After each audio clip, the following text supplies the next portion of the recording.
Statement जो मैंने board पे लिखा हुआ है इसका मीनिंग सबसे पहले हम एक्सप्लेन में कर रही हूँ। हर एक का मीनिंग सबको समझ में आना चाहिए, फिर हम इसके प्रॉब्लम्स के तरफ बढ़ेंगे। ठीक, अब what is financial statements? We have learned about various financial statements prepared by trading concerns as well as non-trading concern. कुछ फाइनेंशियल स्टेटमेंट्स हम पढ़ चुके हैं, कुछ ट्रेडिंग कंसर्न्स प्रिपेयर करते हैं, कुछ नॉन ट्रेडिंग कंसर्न्स प्रिपेयर करते हैं। Financial statements includes trading account, P&L account and balance sheet. Trading, P&L, balance sheet, ये फाइनेंशियल स्टेटमेंट्स प्रिपेयर करते हैं ऑल ट्रेडिंग कंसर्न्स। सबको मालूम है जो बिजनेस गुड्स एक्टिविटी में डील करता है, ट्रेडिंग एक्टिविटी में डील करता है, वो कौन से फाइनेंशियल स्टेटमेंट्स प्रिपेयर करेगा? Trading, P&L and balance sheet. जो नॉन ट्रेडिंग कंसर्न्स होते हैं वो कौन से फाइनेंशियल स्टेटमेंट्स प्रिपेयर करते हैं? Income and expenditure account and balance sheet. तो these are all financial statements. Business क्या करता है, चाहे ट्रेडिंग कंसर्न्स हो या नॉन ट्रेडिंग कंसर्न्स हो, उनको फाइनेंशियल स्टेटमेंट प्रिपेयर करने पड़ते हैं। And financial statements includes trading, P&L, income and expenditure and balance sheet. अब ये स्टेटमेंट्स प्रिपेयर करके बिजनेस क्या करता है? टू फाइंड आउट प्रॉफिट और loss of the business and to show the financial position of the business. ये statements prepare करके business को क्या मिलता है? प्रॉफिट और लॉस एंड फाइनेंशियल पोजीशन, ये सबको मालूम है। ये फाइनेंशियल स्टेटमेंट्स को और क्रिटिकली इवैल्यूएट किया जाता है, और क्रिटिकली इवैल्यूएट किया जाता है, यानी इस फाइनेंशियल स्टेटमेंट्स को और कुछ तो भी स्टडी किया जाता है, इंडिविजुअल स्टेटमेंट्स को स्टडी किया जाता है, इनको और फर्दर स्टडी किया जाता है टू मेजर प्रॉफिटेबिलिटी। यानी लास्ट ईयर के कंपैरिजन में हमने प्रॉफिट कितना अर्न किया, ज्यादा किया, कम किया, ये फाइंड आउट करने के लिए इस स्टेटमेंट्स को और क्रिटिकली इवैल्यूएट करो, यानी फर्दर इसको स्टडी करो to measure profitability, then to measure operational efficiency. मैं बता रही हूं हर एक का meaning. To measure solvency of the business and to know growth of the business. इसके लिए इस फाइनेंशियल स्टेटमेंट को और क्रिटिकली स्टडी करो। अब स्टडी करो यानी क्या करो? इस फाइनेंशियल स्टेटमेंट का एनालिसिस करो। एनालिसिस करने के लिए आपको क्यों एनालिसिस करना है, इसके पीछे क्या ऑब्जेक्टिव्स होते हैं, ये किसके पर्पस के लिए एनालिसिस किया जाता है? तो बिजनेस अपना बिजनेस कंसर्न्स जो होते हैं, यानी ये एनालिसिस किस पर्पस के लिए कैलकुलेट करो, किसके यूज के लिए हम ये एनालिसिस करेंगे, इसका क्या फायदा है? तो ये बिजनेस कंसर्न्स के लिए यूज होने वाला है। बिजनेस अपने खुद के लिए ये एनालिसिस करता है, क्रेडिटर्स के लिए एनालिसिस करता है, एम्प्लॉइज के लिए एनालिसिस करता है, इन्वेस्टर्स के लिए एनालिसिस करता है, गवर्नमेंट के लिए एनालिसिस करता है। ये फाइनेंशियल स्टेटमेंट्स सफिशिएंट नहीं होते हैं फॉर टेकिंग फर्दर डिसीजंस। तो इस फाइनेंशियल स्टेटमेंट्स को हम और कुछ एनालिसिस करके, कुछ और एडिशनल रिपोर्ट्स बना के हमको रखने पड़ते हैं। किस पर्पस के लिए? बिजनेस अपने खुद के पर्पस के लिए करेगा, क्रेडिटर्स के लिए करेगा, एम्प्लॉइज के लिए करेगा, इन्वेस्टर्स के लिए करेगा और गवर्नमेंट के लिए करेगा। एक बार वापस, फाइनेंशियल स्टेटमेंट्स यानी क्या होता है?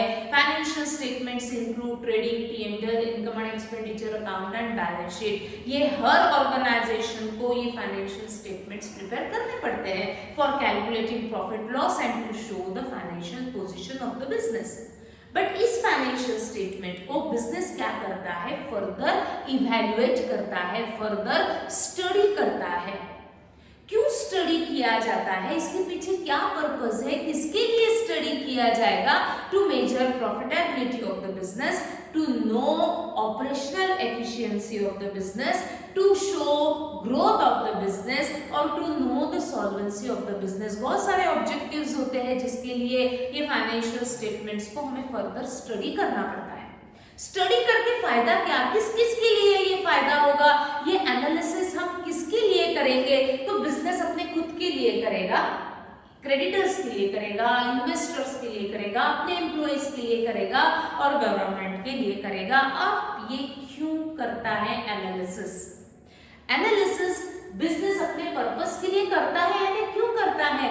बिजनेस चाहता है कि हमने, ओनर चाहता है कि हमने जितना पैसा इन्वेस्ट किया उसमें से क्या मुझे रिटर्न मिल सकता है, क्या कितना रिटर्न मिलेगा, लास्ट ईयर के कंपैरिजन में मैंने कितना प्रॉफिट ज्यादा अर्न किया, कितना लॉस मैंने और सफर किया, मैंने कौन से एक्सपेंसेस को कम करने हैं, मैंने कौन से इनकम्स को बढ़ाने हैं, इसका एनालिसिस किया जाता है। तो बिजनेस अपने पर्पस के लिए ये फाइनेंशियल स्टेटमेंट को फर्दर इवैल्यूएट करता है। ठीक, तो ये बिजनेस कंसर्न्स अपना प्रॉफिटेबिलिटी फाइंड आउट करने के लिए, अपनी ऑपरेशनल एफिशिएंसी यानी जो भी हमने फाइनेंशियल पॉलिसीज मेंटेन की है बिजनेस में, क्या वो अच्छी है, क्या वो प्रॉपर है या नहीं है, ये फाइंड आउट करने के लिए ये फाइनेंशियल स्टेटमेंट को इवैल्यूएट करो, इसका एनालिसिस करो। देन सॉल्वेंसी कैसी है बिजनेस की, क्या बिजनेस का इंसॉल्वेंट होने जा रहा है या सॉल्वेंट पोजीशन में है, ये फाइंड आउट करने के लिए बिजनेस को इस फाइनेंशियल स्टेटमेंट्स को एनालिसिस करना पड़ेगा। देन ग्रोथ कैसा है बिजनेस का, क्या लास्ट ईयर के कंपैरिजन में हमारा ग्रोथ अच्छा है कि नहीं है, इसके ऊपर हमारे काफी सारे डिसीजंस डिपेंड होते हैं, इसीलिए ये फाइनेंशियल स्टेटमेंट को एनालिसिस करना पड़ेगा, एनालाइज करना पड़ेगा। देन क्रेडिटर्स के लिए ये फाइनेंशियल स्टेटमेंट को एनालिसिस करो। क्यों करो? क्रेडिटर्स यानी कौन? जो बिजनेस को क्रेडिट देता है, क्रेडिट यानी उधार देता है, पैसा देता है। अब जो क्रेडिटर बिजनेस को क्रेडिट दे रहा है, उस क्रेडिटर को उस बिजनेस की लिक्विडिटी पता होना चाहिए। लिक्विडिटी यानी इनके पास कैश है कि नहीं है। हम अगर उधार दे रहे हैं तो क्या ये बिजनेस की ऐसी कंडीशन है क्या कि ये हमारा उधार वापस कर सके, हमारा क्रेडिट वापस कर सके। तो ये क्रेडिटर्स को पता होना चाहिए, तो हम उनके सामने कुछ रिपोर्ट्स रखेंगे। वो रिपोर्ट्स देख के क्रेडिटर्स डिसीजन लेते हैं कि यस मैंने इस बिजनेस को क्रेडिट देना चाहिए या नहीं देना चाहिए। वो रिपोर्ट्स यानी इन फाइनेंशियल स्टेटमेंट्स का एनालिसिस। जो भी क्रेडिटर है वो ट्रेडिंग P&L बैलेंस शीट नहीं देखता, वो रिपोर्ट्स देखता है, ये एनालिसिस देखता है, ये जो फाइनेंशियल स्टेटमेंट्स हमने प्रिपेयर किए हैं उसका रिजल्ट देखता है। वो रिजल्ट्स यानी कुछ एडिशनल स्टेटमेंट्स, कुछ एडिशनल रिपोर्ट हमें बनाने पड़ते हैं। अब वो रिपोर्ट्स कौन से होते हैं, वो स्टेटमेंट्स कौन से होते हैं, वो हम इस टॉपिक में पढ़ने वाले हैं। ये फाइनेंशियल स्टेटमेंट का जो एनालिसिस निकलता है, वो एनालिसिस देख के क्रेडिटर डिसीजन लेंगे कि हमने इस बिजनेस को क्रेडिट देना चाहिए या नहीं देना चाहिए। उनके लिए ये फाइनेंशियल स्टेटमेंट का एनालिसिस होता है। उसके बाद मैंने लिखा है एम्प्लॉइज को भी पता होना चाहिए, क्या मेरी सैलरी बढ़ सकती है क्या एवरी ईयर, क्या मुझे इंसेंटिव्स मिल सकते हैं क्या। तो वो एम्प्लॉई को हम अपने सारे ट्रेडिंग P&L बैलेंस शीट नहीं दिखाते, उनको ये फाइनेंशियल स्टेटमेंट का एनालिसिस दिखाते हैं, रिपोर्ट्स दिखाते हैं कि हाँ हमने इस बिजनेस में मैंने कंटिन्यू करना चाहिए, नहीं करना चाहिए, क्या मुझे अच्छी सैलरी और एवरी ईयर मेरी बढ़ सकती है क्या मुझे इंसेंटिव्स मिल सकते हैं क्या। ये एनालिसिस देख के एम्प्लॉय डिसीजन लेता है। उसके बाद इन्वेस्टर्स, बिजनेस में पैसा इन्वेस्ट जो करता है दैट इज इन्वेस्टर। अगर मुझे किसी कंपनी में मेरा अमाउंट इन्वेस्ट करना है तो मैं क्या देखूंगी, क्या इस कंपनी की ऐसी पोजीशन है क्या कि वो मेरा अमाउंट जो मैंने इन्वेस्ट किया उससे अच्छा रिटर्न वो मुझे दे सकता है क्या। तो ये जानने के लिए हम बिजनेस के फाइनेंशियल स्टेटमेंट्स नहीं देखते हैं, हम देखते हैं उनके फाइनेंशियल स्टेटमेंट का जो एनालिसिस निकला है, वो एनालिसिस देख के हम इन्वेस्टर्स डिसीजन लेते हैं कि हमने इस कंपनी में अपना पैसा इन्वेस्ट करना चाहिए, नहीं करना चाहिए, मुझे अच्छा रिटर्न मिल सकता है, नहीं मिल सकता है। तो उनके लिए ये एनालिसिस आपको फाइनेंशियल स्टेटमेंट का करना ही पड़ता है। देन गवर्नमेंट को भी आपको ये दिखाना पड़ता है कि हमने जो सारे प्रोविजंस की है वो एक्ट के अनुसार की हुई है, तो हमने कोई गलत काम नहीं किया। तो ये जो गवर्नमेंट को मुझे दिखाना है वो ये रिपोर्ट्स दिखाने पड़ते हैं, ये एनालिसिस दिखाना पड़ता है फाइनेंशियल स्टेटमेंट का। और इसीलिए फाइनेंशियल स्टेटमेंट प्रिपेयर करने के बाद बिजनेस का काम है कि ये फाइनेंशियल स्टेटमेंट को क्रिटिकली इवैल्यूएट करो, इसको और स्टडी करो, और स्टडी करके और कुछ रिपोर्ट्स बनाओ और कुछ स्टेटमेंट्स बनाओ। किसके लिए बनाओ? अपने खुद के लिए भी हम बना सकते हैं, क्रेडिटर्स के लिए बना सकते हैं, एम्प्लॉइज के लिए बना सकते हैं, इन्वेस्टर्स के लिए बना सकते हैं, और गवर्नमेंट के लिए हम ये एनालिसिस हमको करना पड़ता है। क्रेडिटर बताएगा कि हमने इस बिजनेस को क्रेडिट देना चाहिए, नहीं देना चाहिए। एम्प्लॉय ये देख के डिसीजन लेगा कि क्या हमने इस फर्म में कंटिन्यू करना चाहिए, नहीं करना चाहिए। इन्वेस्टर्स देख के ये डिसीजन लेगा कि क्या हमने अपना पैसा इस कंपनी में इन्वेस्ट करना चाहिए, नहीं करना चाहिए। गवर्नमेंट देखेगा कि क्या ये एक्ट के अनुसार सारी प्रोविजंस को मेंटेन कर रहे हैं, नहीं कर रहे हैं। बिजनेस अपने लिए देखेगा कि हमारी प्रॉफिटेबिलिटी कंडीशन कैसी है, हमारी सॉल्वेंसी पोजीशन है क्या। सिर्फ स्टेटमेंट बना के हम ये फाइंड आउट नहीं कर सकते कि बिजनेस ग्रोथ में है, सॉल्वेंसी में है, या उनका ऑपरेशनल एफिशिएंसी क्या है। इसको मुझे और एनालिसिस करना ही पड़ता है। तो business trading P&L balance sheet बनने के बाद आराम से नहीं बैठता, इसके बाद भी इन स्टेटमेंट को स्टडी करता है। वो स्टडी कर जो हम करते हैं उसको हम कहते हैं एनालिसिस करना, फाइनेंशियल स्टेटमेंट को एनालिसिस करना। ये फाइनेंशियल स्टेटमेंट को एनालिसिस करना यानी क्या करना, इस एनालिसिस के लिए हम क्या करेंगे, डेटा को सबसे पहले कलेक्ट करेंगे। यानी ये जो trading P&L income and expenditure account business ने बनाए हैं उसमें से वो डेटा कलेक्ट करेंगे, और इस डेटा को जो कलेक्ट किया हुआ है इसको ऊपर मेथोडिकल क्लासिफिकेशन करेंगे।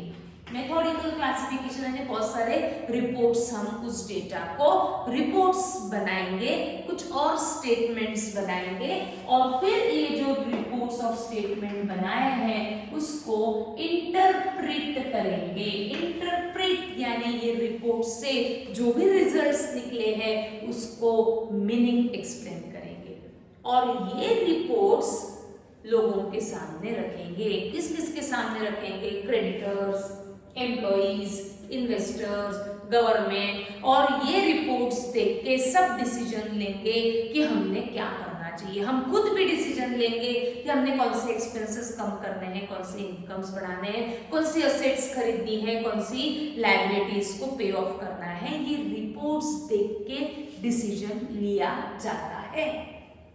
एक बार मैं यहाँ रुकती हूँ, सभी पहले यहाँ तक रिकलेक्ट करो, फिर मैं और इसको एक्सप्लेन करूंगी एक बार, और फिर हम आगे बढ़ेंगे। देखो सबको समझ में आ रहा है?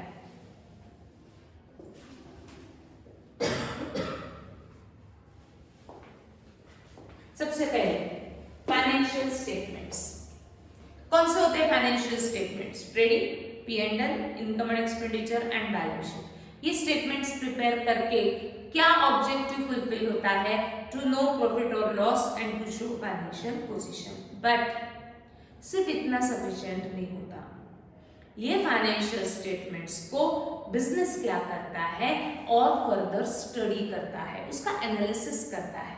ये एनालिसिस वो किस किस के लिए करेगा? अपने खुद के पर्पस के लिए भी करेगा, क्रेडिटर्स के लिए करेगा, एम्प्लॉइज के लिए करेगा, इन्वेस्टर्स के लिए करेगा, गवर्नमेंट के लिए करेगा। एनालिसिस करना यानी क्या करना? ये स्टेटमेंट से पहले हम इंपॉर्टेंट डेटा कलेक्ट करेंगे, उसको मेथोडिकल क्लासिफिकेशन यानी उस डेटा की मदद से हम और भी कुछ रिपोर्ट्स बनाएंगे स्टडी करके, और फिर उसको इंटरप्रेट करेंगे। इंटरप्रेट करना यानी वो जो रिपोर्ट्स मैंने कलेक्ट की है, वो जो रिपोर्ट्स मैंने प्रिपेयर किए हैं उसको एक्सप्लेन करना, दैट इज इंटरप्रिटेशन। फिर ये इसका फायदा क्या, ये किस किस को फायदा होगा, ये रिपोर्ट्स बना के ये एनालिसिस करने के बाद किस किस को फायदा होगा, हमारे खुद को फायदा होगा, बिजनेस को क्या फायदा होगा, बिजनेस ये रिपोर्ट्स देख के जान सकता है कि प्रॉफिटेबिलिटी पोजीशन कैसी है, as compared to last year हमारा प्रॉफिटेबिलिटी कंडीशन कैसा है, कौन से एक्सपेंसेस को हम कम कर सकते हैं, कौन से इनकम्स को हम बढ़ा सकते हैं। उसके बाद हम ऑपरेशनल एफिशिएंसी जान सकते हैं, हमने जो भी फाइनेंशियल पॉलिसीज हमने मेंटेन की है बिजनेस में, वो हमारी फाइनेंशियल पॉलिसीज प्रॉपर है कि नहीं है। उसके बाद सॉल्वेंसी पोजीशन हम ये रिपोर्ट्स देख के फाइंड आउट कर सकते हैं, और बिजनेस का ग्रोथ हम फाइंड आउट कर सकते हैं। तो बिजनेस अपने पर्पस के लिए इस फाइनेंशियल स्टेटमेंट को एनालिसिस करता है, ठीक। देन क्रेडिटर्स के लिए ये एनालिसिस होता है। क्रेडिटर्स का क्या पर्पस रहेगा, क्रेडिटर्स यानी जो लोग आपको क्रेडिट देते हैं, उधार देते हैं, वो क्रेडिटर्स को उधार देने के लिए ये रिपोर्ट्स हमको रखने पड़ते हैं सामने। वो रिपोर्ट्स देख के क्रेडिटर डिसीजन लेते हैं कि इस बिजनेस को हमने क्रेडिट देना चाहिए नहीं देना चाहिए, क्या है इनका लिक्विडिटी पोजीशन, लिक्विडिटी यानी इनके पास पैसे की पोजीशन कैसी है। ये ट्रेडिंग P&L या बैलेंस शीट से हम फाइंड आउट नहीं कर सकते, इसके लिए हमें कुछ और रिपोर्ट्स बनाने पड़ते हैं। तो ये लिक्विडिटी फाइंड आउट करने के लिए हम क्रेडिटर्स के लिए ये एनालिसिस करते हैं, एम्प्लॉइज के लिए एनालिसिस करते हैं, ताकि एम्प्लॉइज को ये पता चलेगा कि क्या हमने इस फॉर्म में कंटिन्यू करना चाहिए नहीं करना चाहिए। देन इन्वेस्टर्स के लिए एनालिसिस होता है, इन्वेस्टर्स डिसीजन लेंगे कि इस बिजनेस में हमने अमाउंट इन्वेस्ट करना चाहिए या नहीं करना चाहिए। गवर्नमेंट को ये पता होना चाहिए कि ये जितने भी प्रोविजंस कर रहे हैं वो एक्ट के अनुसार प्रोविजंस कर रहे हैं, और इसीलिए इन फाइनेंशियल स्टेटमेंट को हम एनालिसिस करते हैं। एनालिसिस करना यानी ये सारे स्टेटमेंट से सबसे पहले डेटा कलेक्ट करो, इसको मेथोडिकल क्लासिफिकेशन करो। मेथोडिकल क्लासिफिकेशन यानी इसके अलग अलग रिपोर्ट्स बनाओ, अलग अलग स्टेटमेंट्स और बनाओ।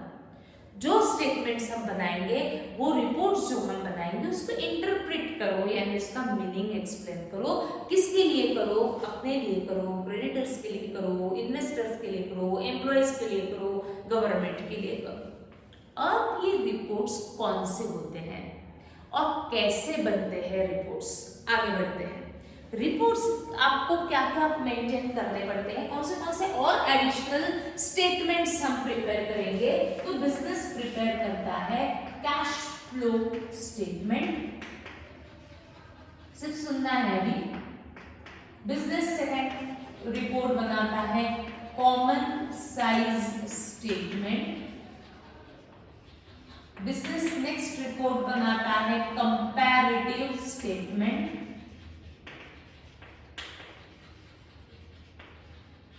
बिजनेस नेक्स्ट रिपोर्ट बनाता है रेशियो एनालिसिस।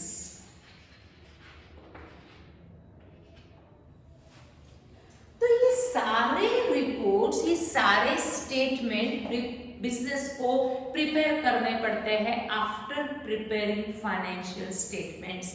ये रिपोर्ट्स सफिशिएंट होते हैं टू टेक द डिसीजंस। कौन डिसीजन लेगा, बिजनेस खुद डिसीजन लेने वाला है, क्रेडिटर्स लेने वाले हैं, इन्वेस्टर्स लेने वाले हैं, एम्प्लॉइज लेने वाले हैं, गवर्नमेंट लेने वाला है। ये रिपोर्ट्स देख के हम डिसीजन लेंगे। क्रेडिटर डिसीजन लेगा ये क्रेडिट देना नहीं देना, इन्वेस्टर्स डिसीजन लेंगे इस फॉर्म में इन्वेस्ट करना नहीं करना, गवर्नमेंट देखेगी क्या ये प्रोविजंस के अनुसार अकाउंटिंग कर रहे हैं या नहीं कर रहे हैं। बिजनेस डिसीजन लेगा कुछ प्रॉफिटेबिलिटी के लिए, कुछ सॉल्वेंसी के लिए, कुछ ऑपरेशनल एफिशिएंसी के लिए ये रिपोर्ट सफिशिएंट रहेंगे। तो फाइनेंशियल स्टेटमेंट को हम एनालिसिस करते हैं, यानी एडिशनल रिपोर्ट्स बनाते हैं। किसके लिए बनाएंगे आप सबको मालूम है, ठीक। अब क्या होता है कैश फ्लो स्टेटमेंट, क्या होता है कॉमन साइज स्टेटमेंट, क्या होता है कंपैरेटिव स्टेटमेंट एंड क्या होता है रेशियो एनालिसिस, एक एक करके देखते हैं।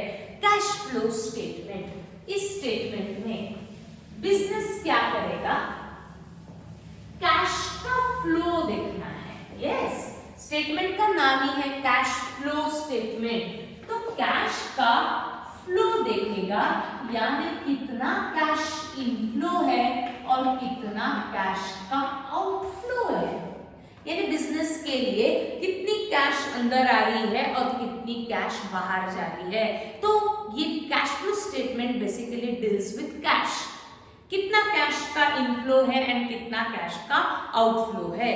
अब इनफ्लो आउटफ्लो जो होता है ना, ये 3 टाइप में होता है, यानी कैश जो अगर हमको मिलती है वो 3 प्रकार के लिए मिलती है। एक ऑपरेटिंग एक्टिविटीज है, एक इन्वेस्टिंग एक्टिविटीज है एंड एक होता है फाइनेंसिंग एक्टिविटीज है। वैसे ही outflow operating, investing and financing होता है। इनफ्लो यानी क्या, कैश इनफ्लो यानी कैश मिली। 3 प्रकार से आपको कैश मिल सकती है, ये फर्स्ट टाइम हम पढ़ रहे हैं। ऑपरेटिंग एक्टिविटी से, इन्वेस्टिंग एक्टिविटी से, या आपको मिल सकती है financing activity. What is operating activity? Operating activity यानी रूटीन जो ट्रांजैक्शंस होते हैं, उस रूटीन ट्रांजैक्शन को हम कहते हैं ऑपरेटिंग। बिजनेस का रूटीन ट्रांजैक्शन क्या होगा, परचेस करना, सेल करना, परचेस करना, सेल करना, गुड्स खरीद रहे बेच रहे, खरीद रहे बेच रहे, ये रूटीन एक्टिविटी है। तो कौन से कैटेगरी में इन्वॉल्व होगा, ऑपरेटिंग एक्टिविटी। अब इनफ्लो, गुड्स से रिलेटेड इनफ्लो कब होगा, जब मुझे ऑपरेटिंग इनफ्लो में एक्सप्लेन कर रही हूं, जब हमें गुड्स बेच के पैसा मिलता है, sale of goods is your operating inflow. Sale of goods, goods बेच के जो पैसा मिला वो आपका रहता है ऑपरेटिंग इनफ्लो। पैसा मिला या नहीं, इनफ्लो, कैश अंदर आ रही है। जो कैश अंदर आ रही है वो किस ट्रांजैक्शन के लिए आ रही है, रूटीन ट्रांजैक्शन अगर होगा तो उस रूटीन ट्रांजैक्शन के इनफ्लो को कहा जाता है operating cash inflow. Receipt from debtors, debtors जो आपको पैसे देते हैं, ये रूटीन एक्टिविटी है ना, गुड्स क्रेडिट पे बेचे पैसा मिला, क्रेडिट पे बेचे पैसा मिला। Operating activity basically deals with goods. तो गुड्स से रिलेटेड जो जो इनफ्लो होगा, गुड्स कैश सेल होगा, that means it is inflow operating. Debtors ने पैसा दिया, इनफ्लो ऑपरेटिंग। ऐसे जो रूटीन एक्टिविटी से जो पैसा मिलता है बिजनेस को, उस बिजनेस को वो कहता है operating inflow. Investing inflow, investing activity, इसमें मैं देखो बता रही हूं इन्वेस्टिंग का इनफ्लो। इन्वेस्टिंग, बिजनेस पैसा कहां इन्वेस्ट करता है, बिजनेस हम पैसा कहां इन्वेस्ट करेंगे, हमेशा असेट में। यस, तो असेट्स से रिलेटेड जो जो इनफ्लोज रहेंगे, इनफ्लो यानी पैसा मिला, उसको हम कहते हैं इन्वेस्टिंग इनफ्लो। जैसे assets, sale of fixed assets अगर मैं बोलती हूँ, मैंने कोई फिक्स्ड असेट्स बेच दी तो इन्वेस्ट किया हुआ अमाउंट मैंने बेच करके पैसा लिया हुआ है, तो उसे हम कहते हैं इन्वेस्टिंग कैश इनफ्लो। असेट्स पे जो भी मैंने इन्वेस्ट किया हुआ पैसा है, वो बेच के जो मुझे अमाउंट रिसीव होती है उसे हम कहते हैं इन्वेस्टिंग इनफ्लो। असेट्स बेच के जो भी पैसा मिलेगा, दैट इज उस एक्टिविटी को हम कहेंगे investing cash inflow. Then financing, financing activity में इनफ्लो कौन सा रहेगा, फाइनेंसिंग इनफ्लो यानी अगर मैंने लोन दिया, पैसा मिला, दैट मींस पैसा मिल रहा है, that means it is inflow, but उस इनफ्लो को हम कहेंगे फाइनेंसिंग एक्टिविटी। शेयर्स, डिबेंचर्स से जो भी हमें कैश प्रोसीड मिलती है वो हमारे लिए होती है, जैसे issue of shares, shares issue करेंगे तो company cash proceeds from shares और डिबेंचर्स, जो भी हम शेयर्स और डिबेंचर्स के अगेंस्ट कैश रिसीव करते हैं, that is financing activity. Loan लिया, शॉर्ट टर्म रहो, लॉन्ग टर्म रहो, it is your financing activity. इस प्रकार हमने कैश को जो पैसा मिलता है उसको 3 कैटेगरी में डिवाइड किया। ऑपरेटिंग से रिलेटेड मिलेगा, इन्वेस्टिंग से रिलेटेड मिलेगा, या आपको मिलेगा फाइनेंसिंग से। और रेवेन्यू रिसीट्स होती है, that is your operating inflow. Investing inflow, हम अमाउंट कहाँ इन्वेस्ट करते हैं? असेट्स में, तो असेट्स बेच के जो पैसा मिलेगा that is investing inflow. Financing यानी शेयर्स, डिवेंचर्स, लोन, जो भी इससे रिलेटेड हमें पैसा मिलता है दैट इज इन्वेस्टिंग इनफ्लो। ऐसे ही होते हैं आउटफ्लोज। आउटफ्लोज भी 3 कैटेगरी में, operating outflow, investing outflow and financing outflow. Operating यानी रूटीन ट्रांजैक्शन में जो पैसा हमारा बाहर जाता है, परचेस किया गुड्स परचेस करेंगे तो पेमेंट करना पड़ेगा, क्रेडिटर्स को पेमेंट करना पड़ेगा, तो ये जो रूटीन एक्टिविटीज से हमको कैश बाहर जाती है उसको हम कहते हैं operating outflow of cash. Investing, हम पैसा असेट्स में इन्वेस्ट कर रहे हैं, तो असेट्स के लिए अगर पैसा बाहर जाता है that means it is your investing outflow. Assets खरीदेंगे तो पैसा बाहर जाएगा, असेट्स खरीदेंगे, कैश लिया, असेट लिया, तो इन्वेस्टिंग एक्टिविटी में वो कैटेगरी में हम उसको ट्रांसफर करेंगे, दैट इज आउटफ्लो कैश का है, बट किस पर्पस के लिए है? असेट्स के लिए है, तो ये आउटफ्लो को हम कहाँ मेंशन करेंगे? Investing outflow. फाइनेंसिंग आउटफ्लो, अगर हमने शेयर्स का पैसा ट्रांसफर किया, शेयर्स का पैसा दे दिया, या डिवेंचर्स का पैसा दे दिया, या लोन का रीपेमेंट किया, पैसा बाहर जा रहा है, पर वो किस पर्पस के लिए बाहर जा रहा है? शेयर्स, डिवेंचर्स, लोन के लिए बाहर जा रहा है, तो उस आउटफ्लो को हम नाम देंगे फाइनेंसिंग आउटफ्लो। ठीक, ऐसे हर एक्टिविटी में कैश इनफ्लोज एंड आउटफ्लोज को डिवाइड किया जाता है। तो cash flow statement basically deals with cash inflows and outflows, but inflows 3 type में डिवाइड किए जाएंगे, आउटफ्लोज 3 टाइप में डिवाइड किए जाएंगे। कैश इनफ्लो 3 कैटेगरी में डिवाइड किया, ऑपरेटिंग रूटीन एक्टिविटी से मिला हुआ पैसा, इन्वेस्टिंग असेट से रिलेटेड मिला हुआ पैसा, फाइनेंसिंग शेयर्स, डिबेंचर्स, लोन से रिलेटेड मिला हुआ पैसा को हम कहेंगे operating inflow, investing inflow, financing inflow.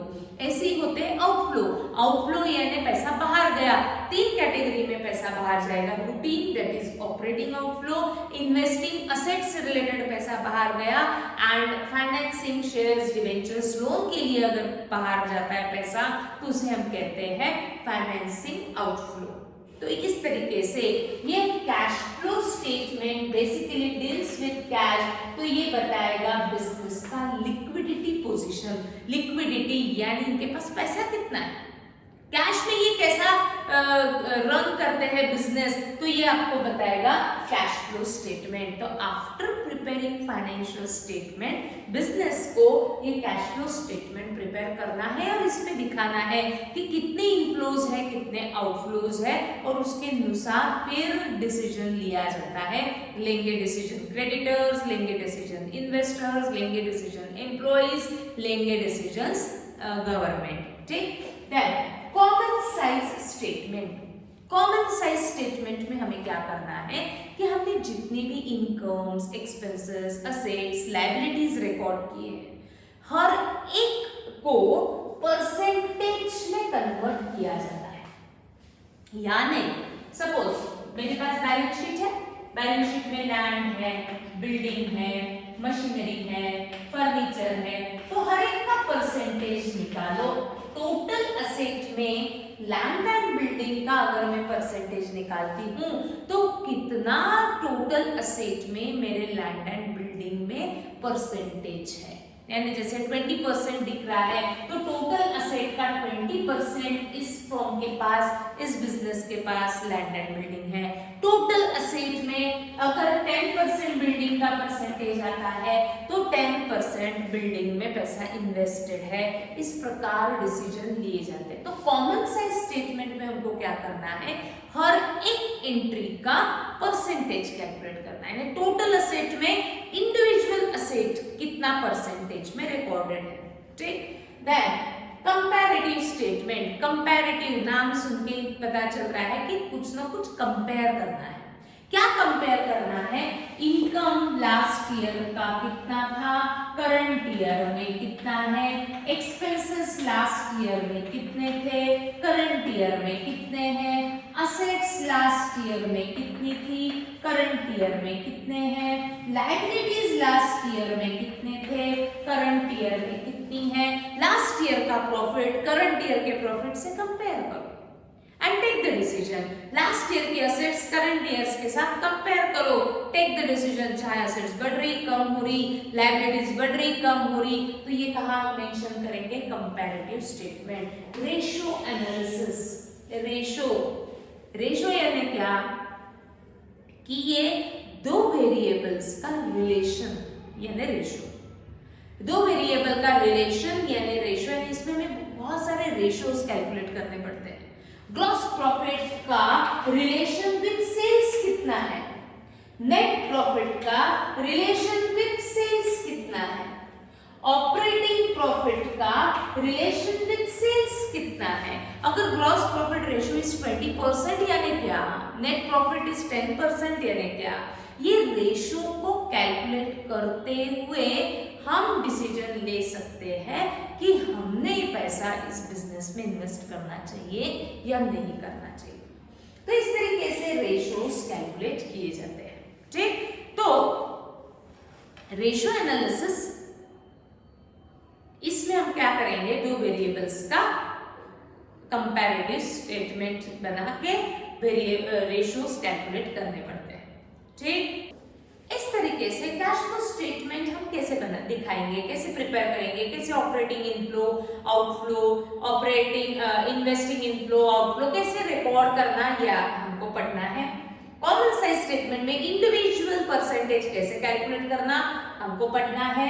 Comparative statement में कैसे कंपेयर करना है हमको पढ़ना है। रेशियो एनालिसिस में हम पढ़ेंगे कि किस तरीके से रेशियोज कैलकुलेट करना।